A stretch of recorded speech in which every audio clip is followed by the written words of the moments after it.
Hi guys, thanks for joining me today. I'm Marilyn and my channel is Making with Marilyn. Now on today's video, I'm going to use this shirt that my husband gave me. It's a hubby hand-me-down. I think it is such a beautiful color, and so I can't wait to put a DTF transfer onto this. I searched Creative Fabrica. I came up with one that I think is going to be beautiful on it. So that's what I'm going to do in today's video. So this is a Gildan dry blend shirt. It feels similar to their heavy cotton, but it feels just a little bit softer. It's thick like those, but again, just a little bit softer. It's half cotton and half polyester. In addition to that, I'm going to use some DTF powder. This is Dalmatian powder, and usually I use the fine. This is actually the medium. I understand they either discontinued or are going to discontinue their fine, so I'm going to start using the medium and see how I like it. I have Dalmatian film. This is the matte film. I'm going to print my image on my Pro Color DTF printer. It is a smaller printer, but they have other printers as well. I'll put a link to that in the video description just in case you're interested. And then I have some paper. This is going to catch my excess DTF powder. You can put it right back in this and reuse it. And then a piece of parchment paper. In addition to those things, after I print my image, I'll powder the back of it and then I'll put it in the DTF oven that I use. There's other things you can use and I'll talk about that later.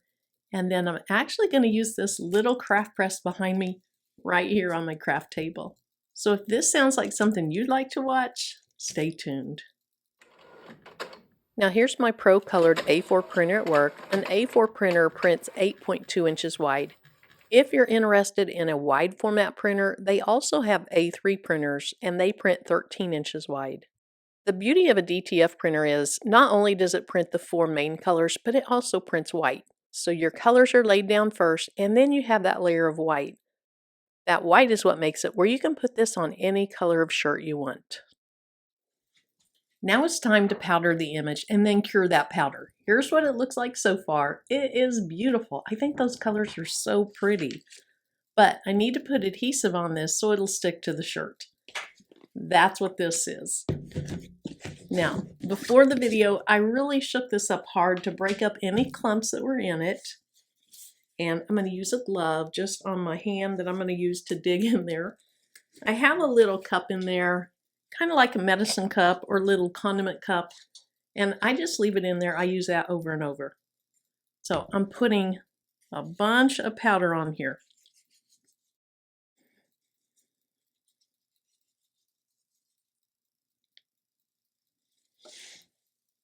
Now I'm going to lift this up so you can see it because I just realized you really can't see it. I dumped a bunch of powder on there. So I'm going to go back and forth, and the excess powder is falling off onto a piece of craft paper or butcher paper. And so I have butcher paper under here to cover it. When I'm done, all that excess powder is going to go right back in the container. So I'm going back and forth. I do this at least 4 to 6 times. What that's doing is the adhesive is coating the ink. So it kind of sticks to the ink, it coats it, and then the next step is going to be to cure it. So I think that's enough. I'm going to go ahead and dump off the excess powder, and then I like to tap it to get all that excess off. All right, there it is. That's what the backside looks like.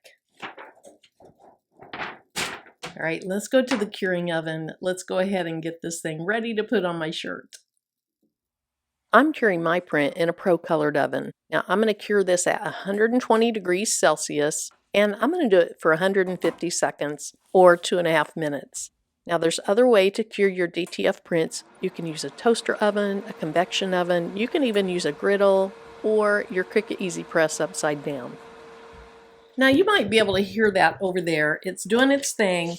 The curing oven has a nice fan and a filter, and I cannot smell a thing from it. Okay, so I'm putting my excess powder back in my container, and I had a little bit spill out this backside. So I have alcohol wipes, and I'll just wipe that excess powder and clean my desk.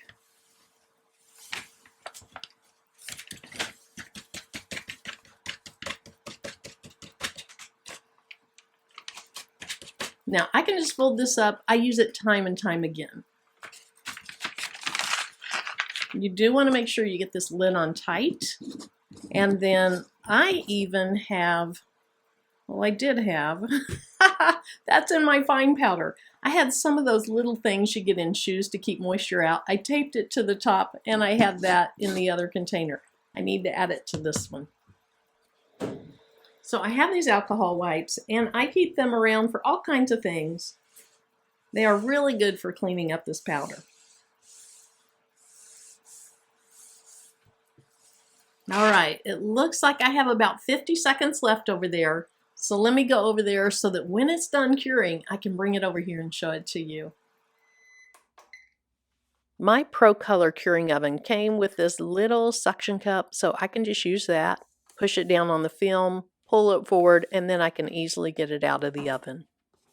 All right, here's what it looks like now, and here's the back. It is very shiny, very orange peely, but it is dried. It's ready to go on the shirt. If I wanted to, I could store this for a while and use it later, but I want to use it right away. Now it's time to get my heat press heated up. I'm going to do it at 325 for 10 seconds. So let me go ahead and turn that on. I'll be back when it's up to temperature. Now while this is heating up, I want to do two things. I want to check the pressure on it. DTF takes a good firm pressure. And then I also want to preheat my shirt. I'm going to remove moisture and get a nice smooth surface to put my DTF transfer on. Now with this one, these little pads come out, and so it makes it nice and easy to work with. Typically, I use my 15 by 15 heat press for this, but in this case, I wanted to be able to do it right here, and the press I usually use is over there. All right. So again, we're doing this for two reasons. We're preheating and we're making sure our pressure is good. All right, that's not bad, but I'm going to go ahead and tighten that up just a little bit more. I'll leave this shirt in here for about 10 seconds. I'll let it cool back down so that my transfer doesn't start sticking to it. Then I'm going to add some heat resistant tape to it and I'm ready to press it on.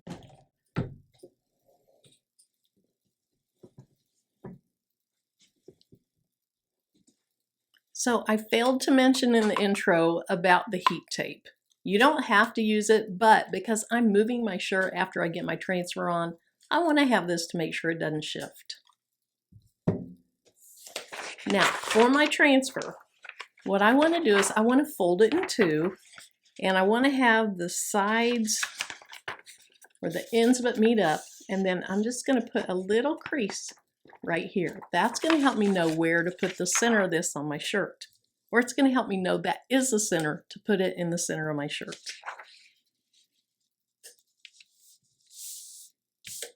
All right, that looks good. I'll just put 2 pieces of tape on this. Again, that's just going to help me keep it from shifting while I move it to my heat press. It's not required.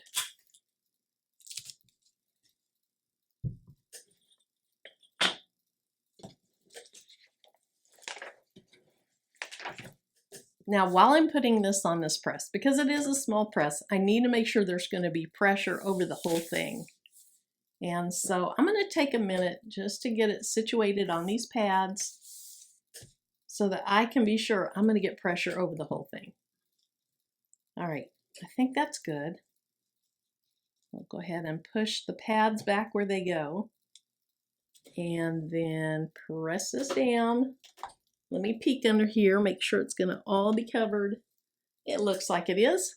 So let's do this, 325 for 10 seconds. All right, my time's up. Let me just go ahead and turn that off.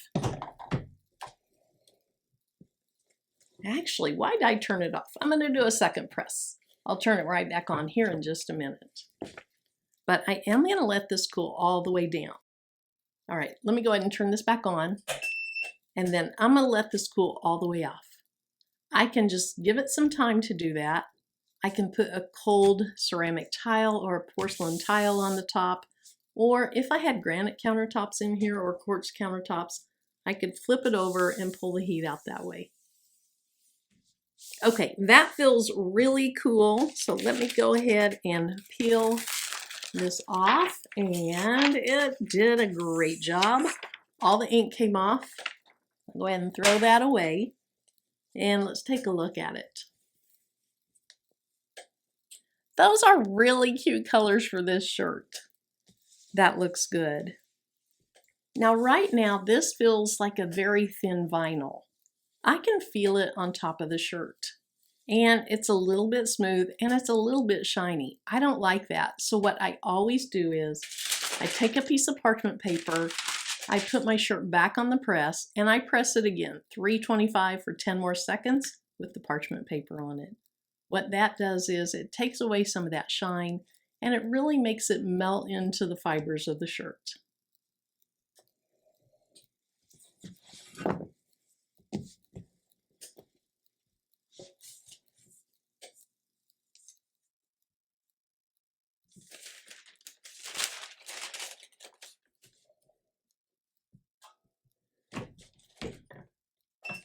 Now, it's going to be really hard for you to see the difference on camera, but take my word, you do not want to skip this second step. Okay, now I can turn that off.